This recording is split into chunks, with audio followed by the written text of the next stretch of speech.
Bonjour à tous. Dans ma vidéo sur les 3 trésors, que j'espère que vous avez regardé, je vous expliquais que la santé et le bien-être d'un chien dépendaient de 3 composantes que sont le corps, l'énergie et l'esprit. C'est de cette 3e composante dont j'aimerais vous parler dans cette vidéo, puisqu'elle est étroitement liée à l'interaction que le chien a avec son maître. Pour ceux qui l'auraient oublié, je vous rappelle que le chien est un animal de meute avec un chef de meute, le mâle alpha, dont le rôle est de rassurer les différents individus de la meute. Eh bien, chez vous, la meute, c'est la famille, et le chef de meute, c'est vous. Votre rôle sera donc de rassurer votre chien, et pour faire simple, plus vous serez rassurant, plus votre chien sera paisible. Et qu'est-ce qui vient émousser le côté rassurant? Eh bien, c'est la peur.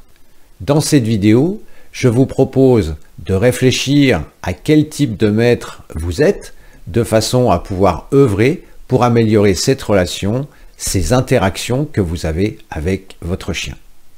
Allez, on y va.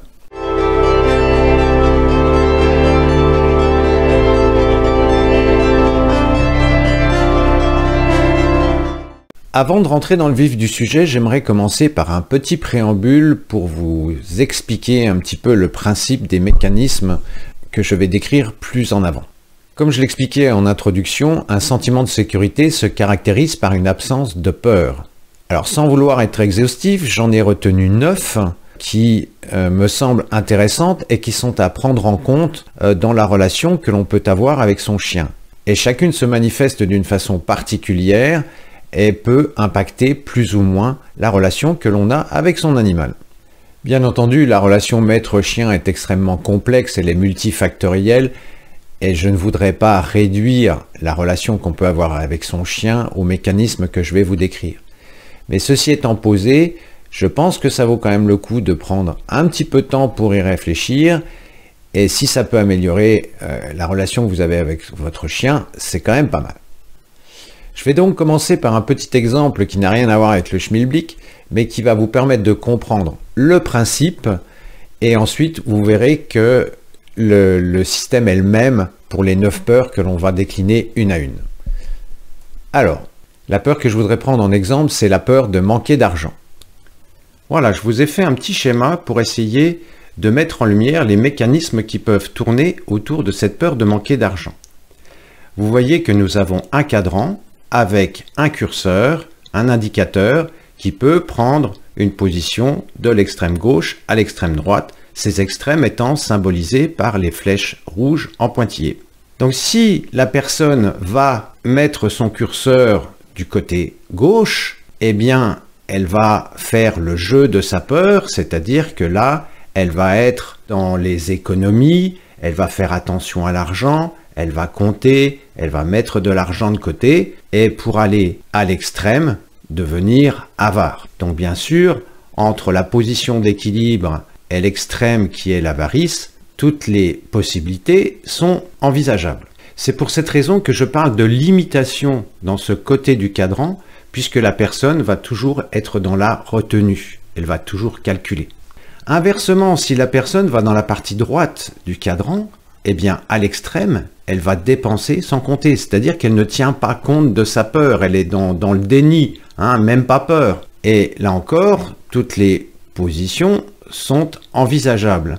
Et quelque part, je parle de compensation parce que la personne va compenser cette peur, comme si elle était dans une forme de déni. Je vous laisse imaginer 2 personnes qui vivent en couple, par exemple, où l'une est avare et l'autre dépensière.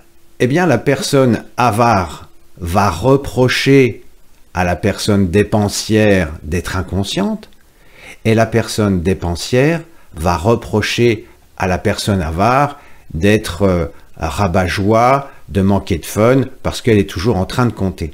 Et là, ce que je voudrais vraiment vous faire sentir, c'est qu'en fait, ces 2 personnes sont rassemblées par la même peur. En fait, le côté avare et le côté dépensier ne sont que 2 facettes d'une même réalité. Vous voyez, c'est ça qui est intéressant. Et quelle que soit la peur, et on le verra tout à l'heure, vous avez la possibilité d'aller d'un côté ou de l'autre du cadran, mais ce qui importe, c'est pas la forme, c'est quelle est la peur qui est à l'origine de ce mécanisme. À partir de là, vous voyez que la flèche verte représente une position d'équilibre, c'est-à-dire qu'il est de bon ton d'avoir un petit peu d'argent de côté et de ne pas dépenser plus d'argent qu'on en a. Et il est quand même sympa aussi de savoir dépenser un peu d'argent pour se faire plaisir. Donc vous voyez que la solution, c'est d'osciller autour de cette position d'équilibre, mais sans aller vers les extrêmes. D'ailleurs, si vous prenez la personne qui a un côté dépensier, ce qui est intéressant de voir, c'est que tôt ou tard, elle sera confrontée à cette peur de manquer d'argent, puisqu'elle va dépenser plus d'argent qu'elle n'en a. Et donc, un jour ou l'autre, elle en manquera. Et là, elle va être obligée d'aller vers l'autre côté du cadran pour faire attention, mettre de l'argent de côté, etc. De la même façon, une personne avare peut très bien, suite à un accident de la vie, se retrouver à l'hôpital, frôler la mort, etc. Puis se dire « Ah bah oui, mais j'ai beaucoup d'argent de côté, à quoi ça sert ?» Et là, pouf, elle va subitement passer de l'autre côté, être dans la compensation et faire une dépense pour dire « Allez, maintenant, je me lâche. » quoi. Vous voyez, donc, quelle que soit la nature de la peur, on peut faire le yo-yo entre un extrême et un autre en fonction de ce qui se passe dans sa vie et même au sein d'une même journée. Hein. Il y a certains mécanismes où l'aspect émotionnel est très fluctuant et la personne peut faire le yo-yo entre les deux.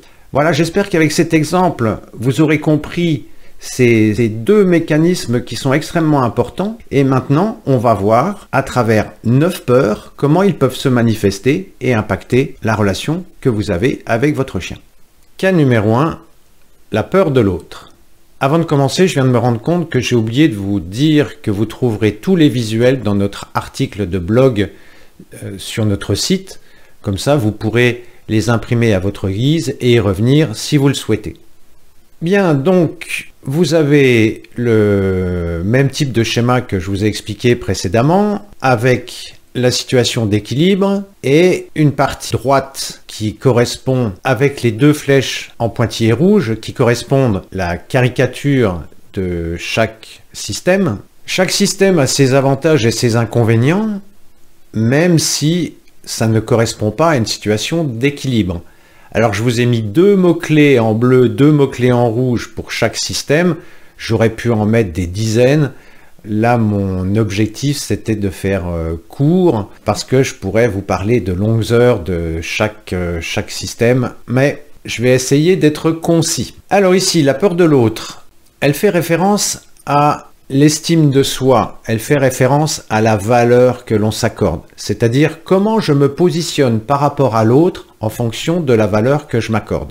Si vous êtes dans la partie gauche du cadran, cela correspond à une mésestime de soi qui se manifeste par des pensées de type « je ne vaux rien »,« ça ne marchera jamais »,« ça ne sert à rien que j'essaie », etc., etc. Donc il y a un côté pessimiste, un côté résigné, et donc pour le chien, ça va donner plutôt un profil triste et dominé, puisque à quoi ça sert d'exister par rapport à l'autre, puisque de toute façon, je ne vaux rien, donc l'autre est forcément meilleur que moi, ce qui vous donne donc un chien dominé. Si vous êtes dans la partie droite du cadran, eh bien là, vous êtes dans la surestime de vous, ce qui va donner du courage, de l'action, ça permet de réagir, mais ça donne aussi un côté orgueilleux, voire autoritaire. Par conséquent, le chien, lui, va se mettre en mode agressif pour se défendre de l'autre, hein, puisque par défaut, il y a cette peur de l'autre, et forcément, ça donnera un animal peu sociable. Alors qu'on soit bien d'accord, 1, nous sommes dans la caricature, et 2, il ne s'agit pas de juger, il s'agit simplement d'évaluer où vous vous situez dans le cadran, sachant que moi, j'ai pris les 2 extrêmes, donc les 2 caricatures. Pour harmoniser ce système, c'est d'arriver à une juste estime de soi. Vous savez que tout le monde a des compétences, tout le monde a de la valeur. Après, vous avez dans l'univers, vous avez une fourmi, vous avez un éléphant, vous avez une girafe, chacun ses compétences, chacun ses qualités. Et l'idée, c'est d'avoir une vision juste de ce que l'on sait faire et de ce que l'on ne sait pas faire. Ce qu'on sait faire, eh ben, c'est très bien. Et ce que l'on ne sait pas faire, on peut trouver des moyens pour essayer de devenir compétent. Les clés pour harmoniser ce système, eh bien, c'est de connecter à ses véritables valeurs. Alors, facile à dire, plus compliqué à faire. Ça sera vrai pour tous les systèmes que je vais vous montrer. Donc, là-dessus, on est d'accord. Et si ce cas vous correspond, eh bien, on vous invite à vous engager dans des projets, à essayer d'aller sur le chemin de la réussite. Et le chemin de la réussite, on y accède en menant des projets, alors des petits projets d'abord, puis des plus grands projets, et puis la réussite appelle la réussite, et c'est comme ça que l'on restaure l'estime de soi. Ça, c'est une piste, il y en a beaucoup d'autres, je vous en parlerai si vous en exprimez le besoin et l'envie à travers vos commentaires. Donc là, des projets, trouver votre place, apprendre à dire non, apprendre à dire oui, pour connecter au plaisir d'être vous, hein, tout simplement. Cas numéro 2, la peur de l'abandon. Dans ce cas, il s'agit de se relier à l'autre, mais si vous y allez en excès, si vous êtes dans la partie droite du cadran, eh bien cela donnera de la servitude, cela donnera de la soumission, parce que pour ne pas être abandonné, vous allez être prêt ou prête à tout. Donc ça, c'est pas forcément très bon et on est sur l'aspect négatif du système. Par contre, l'aspect positif donne une sensibilité certaine et de la réceptivité puisque vous êtes à l'écoute de l'autre. Au niveau du chien, cela va donner de la dépendance et de la jalousie puisque le chien aura peur que vous alliez vers d'autres chiens ou que vous le laissiez. Donc, dès que vous allez être en présence de quelqu'un d'autre, même d'un humain, c'est tout de suite la jalousie qui va être activée chez lui. La façon la plus simple de régler la reliance à l'autre, c'est d'éliminer l'autre. Donc, c'est la partie gauche du cadran, hein, c'est comme le tennis sans les balles, ça va tout de suite mieux. Moi, je suis très bon quand je joue sans balles. Et bien là, c'est la même chose. Donc, le bon côté, c'est que ça va donner de l'indépendance, mais le côté plus ennuyeux, c'est le côté solitaire. Donc, on se prive de la relation à l'autre. Donc, on se prive de tout ce que l'autre peut nous apporter dans ce qu'il y a d'épanouissant dans une rencontre. On se prive de l'enrichissement de l'autre. Forcément, l'autre n'étant pas là, ça va induire chez le chien une instabilité et éventuellement de la boulimie puisque un manque peut être compensé par de la nourriture. La voie de l'harmonisation du système, c'est la coopération, c'est-à-dire il faut que l'autre soit là. Si l'autre n'est pas là, bon bah de toute façon le problème il est réglé. C'est coopérer avec l'autre, donc que l'autre soit là, mais dans un esprit d'échange et d'enrichissement. Là encore, facile à dire, plus compliqué à faire, je vous le concède. Ça nous renvoie aussi à cette idée de complémentarité qu'on trouve dans le yin-yang. Et vous connaissez peut-être l'adage, seul on va vite, à deux on va plus loin. Cas numéro 3, la peur d'oser être soi. Cette situation nous renvoie un peu à ce que vit l'enfant par rapport à ses parents. C'est-à-dire qu'il arrive un moment où il ne doit plus faire comme papa a envie ou comme maman a envie, mais comme lui a envie par rapport à ce qui est bon pour lui. Et donc, si vous êtes dans la partie droite du cadran, eh bien, le système va consister à être à l'écoute de ce que l'autre attend de vous pour être et pour faire ou pour dire ce qui lui fera plaisir.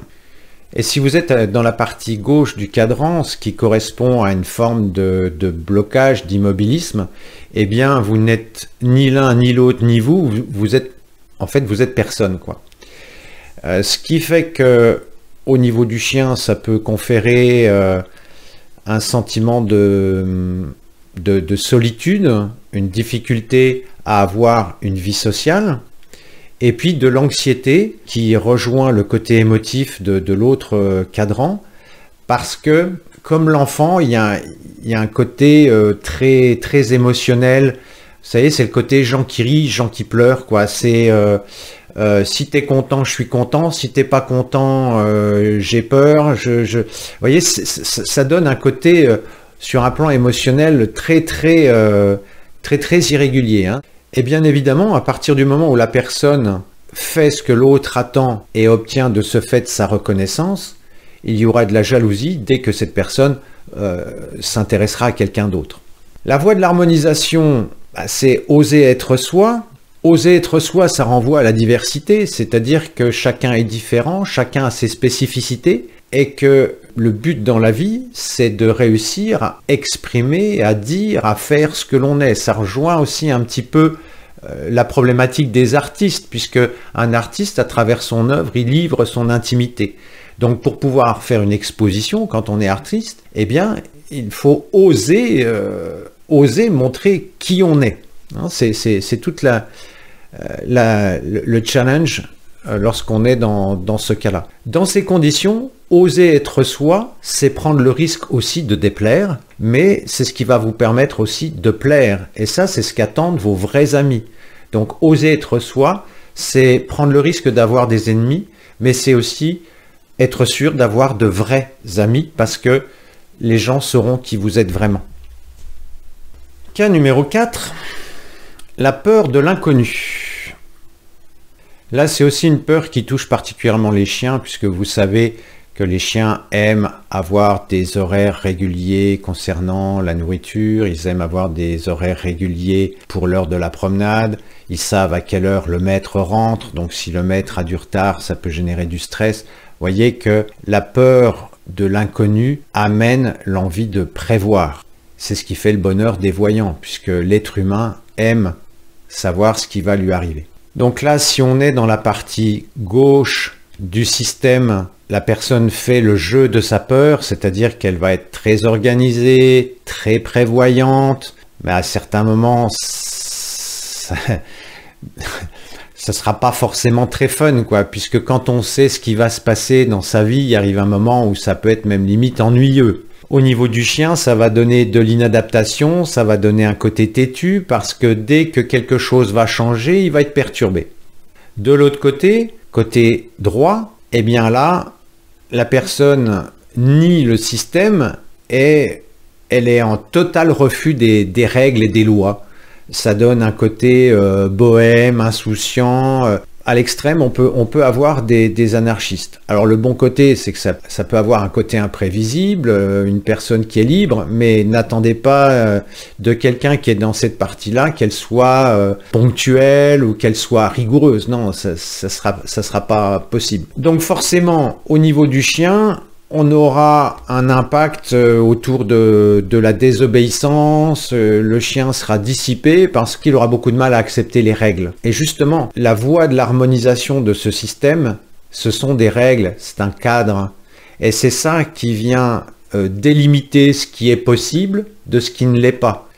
Voilà, c'est comment poser un cadre qui va être rassurant, mais qui permet quand même de bouger. Vous voyez, c'est comme les lois. Les lois, c'est un cadre. Un cadre, c'est aussi, par exemple, on roule à droite. On roule à droite, ça permet effectivement de rouler sans avoir d'accident, parce que si tout le monde se met à rouler de n'importe quel côté, ça va être le bazar. Mais ça n'empêche pas les gens de circuler, bien au contraire. Vous voyez, donc le cadre, c'est ça. Ça a un côté, ça peut avoir un côté positif à partir du moment où il est respectueux de l'autre.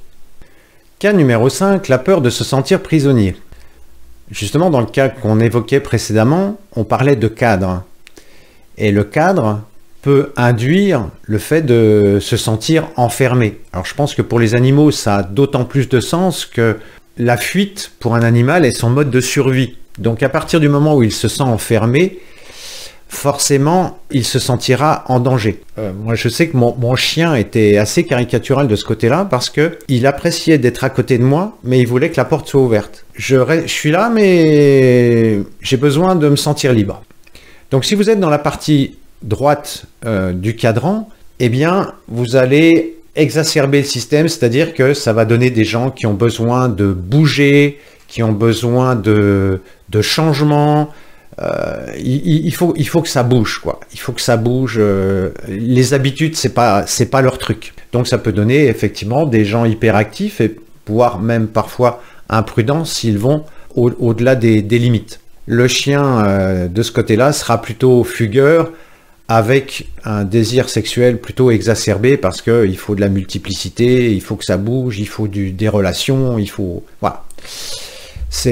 Quand on est de ce côté-là, on ne peut pas se contenter d'habitudes et de choses plan-plan. Inversement, de l'autre côté du cadran, côté gauche, nous serons plutôt dans une logique d'enfermement. C'est-à-dire que la personne fait le jeu de sa peur, elle est dans la limitation. Et forcément, au niveau du chien, vous allez avoir un chien qui sera plutôt casanier, qui n'aura pas forcément envie de sortir, surtout s'il pleut. Enfin, il peut y avoir tout un tas de bonnes raisons pour lesquelles il n'a pas envie de sortir, mais il va vite s'ennuyer parce que un chien, il faut que ça bouge. Donc là, il peut vite devenir taciturne par justement l'absence de mouvement. Et puis je vous rappelle aussi que le mouvement, c'est ce qui fait circuler l'énergie, donc la boucle est bouclée. La voie de l'harmonisation dans ce système, c'est, je pense, avant tout de ne pas verser dans la fuite, parce que vous savez que vous pouvez aller à l'autre bout du monde, vous emmènerez vos problèmes avec vous. Donc déjà, la première des libertés, c'est de se libérer de ses peurs. Donc du changement du mouvement, c'est parfait, mais à condition que ça ne soit pas assimilé à de la fuite. Inversement, si on est dans le côté gauche, eh bien là, il faudra mettre du mouvement dans sa vie pour oser la liberté. Ce qui n'exclut pas de se libérer aussi de ses peurs, bien entendu. Hein, je vous ai expliqué qu'on pouvait faire le yo-yo au sein d'un système. Cas numéro 6, la peur de manquer d'amour. Pour faire référence au cas précédent, quand on se sent libre et qu'on est prêt à aller parcourir le monde avec son baluchon, la question du peur de manquer d'amour va se poser, puisque être seul et libre, c'est une chose, à condition de pouvoir se nourrir en amour. Si on va dans la partie gauche du cadran, la personne va se priver d'amour, va se priver de l'autre, forcément ça va induire un état de manque et de frustration, hein, parce que tout le monde a envie d'amour, hein, c'est ce qui fait le bonheur des sites de rencontres. Tout le monde aspire à l'amour, et s'en priver, forcément, ça ne peut que déboucher sur de la frustration. La vie sans amour a-t-elle un sens? Je vous pose la question. Par voie de conséquence, au niveau du chien, boulimie pour combler ce manque, et puis de l'anxiété, parce que quand on est un animal grégaire, eh bien, on a besoin de se relier, et on a besoin aussi d'être choyé. On sait très bien qu'un enfant qui est choyé, câliné, se développera mieux qu'un enfant qui est délaissé. Enfin, je parle de nourrisson. À l'inverse, quand on va dans la partie droite du cadran, là, on va chercher à fond l'amour de l'autre, ce qui peut donner un caractère possessif et collant de la part de l'animal. Et ça peut donner aussi de la jalousie et le piège de la fusion, puisque quand on cherche à fusionner avec l'autre, on n'est plus soi. Donc ça, c'est aussi le piège. C'est le piège dans lequel peuvent tomber les gens qui font couple avec leur animal ou qui utilisent leur animal pour se nourrir, pour les nourrir en amour. Mais vous voyez que par rapport à l'animal, c'est pas très équilibrant. La voie de l'harmonisation, eh bien, c'est de réussir à se remplir d'amour, c'est s'aimer, c'est réussir à être doux avec soi-même, à avoir un regard aimant sur soi. Hein, souvent, les gens qui sont dans cette problématique ne s'aiment pas. Ah, donc, ce sont les personnes qui vont avoir recours à la chirurgie esthétique, parce qu'il y a toujours quelque chose qui ne va pas. Vous voyez, non, c'est réussir à s'aimer soi-même. Alors, ça ne veut pas dire, surtout pas, de se priver de l'amour des autres, mais déjà être doux avec soi, être aimant avec soi, déjà ça permet de mieux aimer les autres, et surtout de ne pas être en état de demande systématique par rapport à l'autre. Si l'autre c'est le chien, vous voyez que vous allez le préserver aussi, parce que sinon vous allez rentrer dans son système. Le chien est déjà par essence fusionnel, et si en plus vous nourrissez le système, eh bien ça peut à terme être toxique et générateur de boulimie ou d'anxiété. Cas numéro 7, la peur de la mort. Si on repart du cas précédent, on est dans l'idée « j'existe si tu m'aimes » ou « j'existe si tu me nourris en amour ». Donc la question qui en découle, C'est que se passe-t-il si l'autre disparaît? Que se passe-t-il si je fusionne et que l'autre disparaît? Et là, la peur de la mort prend tout son sens. Alors c'est un gros dossier en Occident, hein. Moi qui ai beaucoup voyagé en Asie, clairement, dans le monde occidental, on a vraiment une faille par rapport à ce dossier, hein. En Asie, ils sont beaucoup plus paisibles parce qu'ils adhèrent à un système de croyances différent. Donc en Occident, ce dossier-là, il est quand même assez lourd et il ouvre le chemin de la spiritualité. Parce qu'en fait, peut-être l'avez-vous remarqué, on organise sa vie en fonction de la conception que l'on a de la mort. S'il y a quelque chose après, s'il n'y a rien, etc. Donc, on ne peut pas guérir la mort, donc la seule façon de résoudre cette peur de la mort, c'est de mettre en place une spiritualité. Ça ne veut pas dire religion, hein, une spiritualité. Donc, si on est dans la partie droite de ce cadran, ça va donner des gens qui cherchent sur ce chemin. Ça peut même aller à l'extrême, c'est-à-dire le moine qui se retire dans son monastère en haut de la montagne, un peu comme Mathieu Ricard par exemple. Bon, on peut chercher dans la spiritualité, mais on peut chercher aussi dans la connaissance. Ça peut donner une certaine capacité à chercher. L'inconvénient, si on va vers l'extrême, ça peut donner de l'intégrisme, ça peut donner des gens dogmatiques parce qu'elles ont un système de croyance et parfois elles voudraient que tout le monde y adhère. C'est ce qu'on a rencontré lors de l'Inquisition.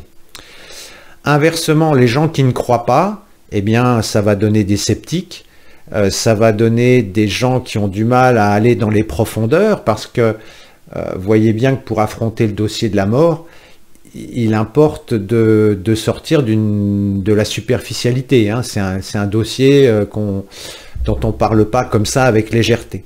Donc si vous êtes dans la partie gauche du cadran, ça va donner de la tristesse, de la démotivation, parce que quelqu'un dont la vie n'a pas de sens, à quoi bon se lever le matin? Donc votre chien, à quoi bon aller se promener? Ça sert à rien, vous voyez. Donc il y a quand même une ambiance de tristesse, une ambiance un peu lourde. Si on reboucle avec le côté solitaire, introverti, ouais, c'est pas hyper rigolo, hein, quand même comme ambiance. Si on va côté droit, on retrouve ce que j'évoquais tout de suite, hein, c'est le côté solitaire, introverti, puisque un chercheur, qu'il soit dans son laboratoire ou qu'il soit dans son monastère, il est plutôt solitaire, quoi. Donc là, il y aura peut-être aussi un effort de sociabilisation à faire. Voilà, donc la voie de l'harmonisation, c'est donner du sens à sa vie, c'est-à-dire mettre en place une spiritualité, ça peut être une spiritualité laïque, et puis sortir du syndrome de saint Thomas. À gauche, on a vraiment le syndrome de saint Thomas, je ne crois que ce que je vois. Donc comme Dieu ne se voit pas, a priori, ce qui signifie qu'il faut réussir soit à voir le divin dans la nature, soit à mettre en place quelque chose qui va faire que on sort de ce scepticisme. À quoi sert la vie? À quoi sert la mort? Quel est le sens de tout ça? Bon, vous voyez que c'est une question qui est importante, qui a préoccupé l'homme depuis la nuit des temps, quoi, hein. Ça, c'est pas nouveau, quoi, hein. Vous voyez tout ce qu'on a organisé autour de la mort. Donc, trouver des éléments de réponse reste quelque chose d'essentiel. Cas numéro 8, la peur de ne pas maîtriser. Si on fait référence à la peur de la mort, eh bien, ce que ne supporte pas un être humain, c'est de ne pas maîtriser la mort, justement. On le voit avec le transhumanisme. Ce qui veut dire que si on va vers la partie droite du cadran, cela correspondra plutôt à un syndrome de toute puissance, de domination, de limite de dépasser, de maîtriser les lois de la nature. Parce qu'en fait, la nature, concrètement, elle nous embête en imposant des choses. Donc là, on veut dominer, maîtriser. Donc forcément, au niveau du chien, ça donnera un chien plutôt dominant, un chien confrontant, parce que quand on est dans cette partie du cadran, la personne aime que les choses se passent comme elle a décidé. Inversement, si la personne fait le jeu de sa peur, eh bien, ça donnera une situation d'impuissance où elle se sentira impuissante face aux événements, ce qui peut conférer pour le chien de l'irritabilité, un côté obstiné néanmoins, parce que parce que la personne ne l'accepte pas complètement. Donc vous imaginez un chien qui cumule irritabilité, obstination, confrontation, domination. Vous voyez qu'avec un chien de ce type, ça peut être vite rugueux et ça nécessite de la part du maître une juste utilisation de sa puissance pour pouvoir, je dirais, ne pas rentrer dans de la surenchère au niveau de la relation. Parce que si personne ne veut lâcher, ça peut aller loin, quoi. Donc quand on est avec des chiens qui ont ce profil-là, ouais, il faut avoir de la consistance et de la puissance. Donc la voie de l'harmonisation, c'est d'aller vers une juste utilisation de sa puissance, être ni dans l'impuissance ni dans la toute-puissance. C'est-à-dire que si on a une Twingo, eh bien on va l'utiliser à son maximum. Si on a une Ferrari, on l'utilise à son maximum. Mais on n'utilise pas une Twingo en la faisant monter dans les tours pour arriver à la vitesse d'une Ferrari. Sinon, on explose tout. Donc une juste utilisation de sa puissance. Et de toute façon, ça suffit parce que aller de Paris à Marseille en Ferrari ou en Twingo, de toute façon, ça ne change pas grand-chose. Avec l'un, on va vite. Avec l'autre, on voit le paysage. Donc bon, il y a du bon dans tout. Cas numéro 9. La peur de l'exclusion. Nous avons vu avec le cas numéro 1, la relation à soi, le cas numéro 2, la relation à l'autre, et là, il s'agit de la relation aux autres, c'est-à-dire comment la personne gère sa relation avec les autres. Eh bien, si on relie à la peur de l'exclusion, la personne qui va aller dans la partie droite du cadran va vouloir être aimé des autres, va plutôt se poser en sauveur. Donc là, ça va donner un chien qui aime faire plaisir, qui aime aider. Hein, je pense aux chiens d'avalanche, aux chiens d'aveugle, voilà, qui travaillent en collaboration avec l'homme de façon à l'aider. Et en fait, le chien prend du plaisir quand il a le sentiment de faire un travail qui aide l'homme. Donc dans cette partie droite du cadran, on aura des sauveurs, mais on aura aussi des enseignants, des gens qui aiment partager, mais on aura aussi des gens qui ont des idées très affirmées et qui peuvent les rendre originaux, voire avant-gardistes. Hein. Je pense par exemple à quelqu'un comme Galilée ou même Einstein qui ont amené des théories qui ont été refusées par la communauté scientifique et donc de fait ils ont été exclus. Voyez, donc quand on est dans cette partie-là du tableau, vous comprenez pourquoi il est plus facile d'être sauveur que d'être un original. Après, on peut être un sauveur original et on devient un thérapeute en médecine chinoise. Donc si on va de l'autre côté du cadran, ça donnera quelqu'un de beaucoup moins original, si je puis dire. C'est pour ça que j'ai mis dans obéissant. Je l'ai mis dans les qualités. Je sais pas si c'est par les temps qui courent, si c'est une qualité. Bon, enfin bon, je vous laisse y réfléchir, mais ça donne un esprit collectif et obéissant. Vous voyez, ce qui peut vite déboucher sur un côté mouton. Hein. Peut-être que vu le contexte que nous vivons en ce moment, puisque nous sommes en mars 2022, hein, si des fois on écoute ma vidéo dans quelques siècles, eh bien oui, ça peut donner un côté mouton un peu embêtant, quoi. Donc forcément, il y a le côté soumission et grégaire. Si vous faites le lien avec ce qu'on vit en ce moment, c'est parfait. Donc la voie de l'harmonisation, c'est comment être original sans être un mouton, mais tout en acceptant la vision de l'autre. Vous voyez, l'harmonisation, l'équilibre dans ce système, c'est vraiment la tolérance. Ne pas juger, être ouvert aux idées des autres, et ensuite on en discute. Hein, si on va à droite, on est intégriste, si on va à gauche, on est mouton. Donc pas bon. Pas bon dans un cas comme dans l'autre. Et la relation, dans ce cas-là, elle est pervertie. Avoir une relation juste avec les autres, c'est oser afficher ses idées, oser accepter les idées des autres, oser en discuter et vivre en bonne intelligence, en collectivité. Voilà. Vaste programme, je pense. Je vous laisse y réfléchir. Maintenant que nous avons décliné les 9 peurs dont je voulais vous parler, Je vous propose un petit récapitulatif pour vous remettre les choses un petit peu en tête. Donc on a vu en 1 la peur de l'autre, en 2 la peur de l'abandon, en 3 la peur d'oser être soi, en 4 la peur de l'inconnu, en 5 la peur d'être prisonnier, en 6 la peur de manquer d'amour, en 7 la peur de la mort, en 8 la peur de ne pas maîtriser et en 9 la peur de l'exclusion. Voilà, donc si vous vous sentez motivé, eh bien je vous invite à reprendre chaque point, évaluer si vous êtes proche de la flèche verte ou pas. Si ce n'est pas le cas, dans quel côté du cadran vous vous situez, et à partir de là, eh bien, à vous de voir ce que vous avez envie et ce que vous pouvez faire pour essayer de vous rapprocher de cette fameuse flèche verte. Donc là encore, soyez doux avec vous-même, ne cherchez pas la perfection, l'important c'est de faire du mieux qu'on peut. De toute façon, ce qu'on a évoqué là ne concerne que vous. Bien entendu, il y a ce qui concerne votre chien, sa race, son caractère, son tempérament. Vous ne pourrez jamais dissoudre la peur de l'abandon chez un chien. Ça fait partie de lui, c'est parce qu'il est chien justement qu'il a cette peur de l'abandon.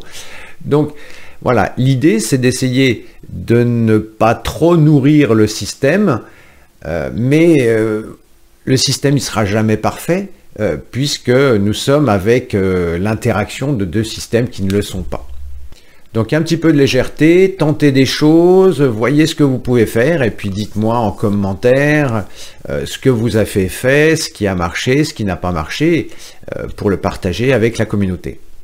Je pense que vous êtes comme moi, les commentaires, vous les lisez, mais vous ne prenez pas forcément toujours le temps d'en mettre. Eh bien là, c'est l'occasion, puisque c'est une façon de me renvoyer la balle pour me dire un petit peu comment vous avez trouvé cette vidéo.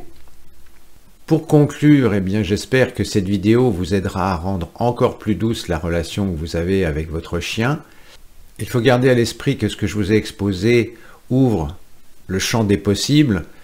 Ça peut être aller plus en détail, ça peut être comprendre comment les mécanismes que je vous ai exposés peuvent favoriser certaines maladies, ça peut être comment se rapprocher de la flèche verte. Bref, tout est possible. À vous de me dire ce qui vous intéresse, ce qui vous motive, et je me ferai un plaisir de vous concocter quelques petites vidéos. Voilà, il me reste à vous remercier pour votre attention. Pensez à liker, à commenter surtout, hein. Commentez, j'attends vraiment vos retours. Partagez, et je vous dis à très bientôt pour une prochaine vidéo avec Animo Tao.